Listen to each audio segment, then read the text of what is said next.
উইকেটে পেসারদের জন্য সহায়তা থাকলেও চোয়ালবদ্ধ প্রতিজ্ঞা নিয়ে ব্যাট করলে টিকে থাকা সম্ভব, বড় রানও করা সম্ভব।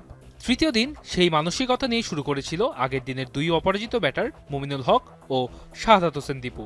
প্রথম ঘণ্টাও পার করেছেন নির্বিঘ্নেই। দ্বিতীয় ঘণ্টায় এসে হোঁচট খায় বাংলাদেশ। সাবধানী শুরুর পর কেমার রোচের বলে ক্যাচ দিয়ে 18 রানে বিদায় নেন দীপু। দ্বিতীয় সেশনে নিজের ক্যারিয়ারের 21তম 50 তুলে নেন মুমিনুল। তবে এরপরেই এলবিডব্লিউ এর ফাঁদে পড়ে সাজঘরের পথ ধরেন। অধিনায়ক মেহেদী হাসান মিরাজকে নিয়ে বেশ ভালো এগিয়ে যাচ্ছিলেন লিটন। ব্যক্তিগত 40 রানের মাথায় অফ স্ট্যাম্পের বাইরের বল টেনে খেলতে গিয়ে লিটন বোল্ড হলে ভাঙে এই জুটি।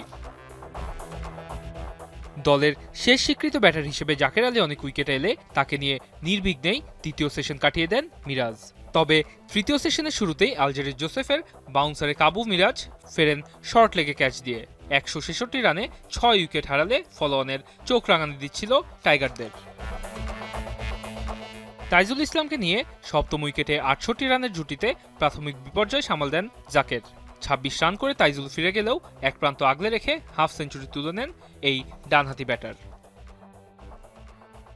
লেজের সারি ব্যাটারদের নিয়ে দ্রুত ফলোঅন এড়াতে মারমুখী ছিলেন জাকের আলী অনেক।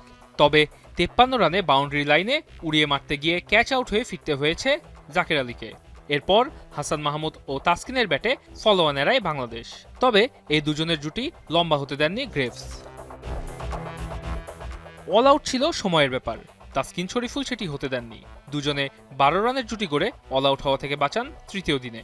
দিন শেষে বাংলাদেশের সংগ্রহ 9 উইকেটে 269। এখনও 181 রানে পিছিয়ে লাল সবুজের দল। তাসকিন 11 ও শরীফুল 5 রানে শুরু করবেন চতুর্থ দিন।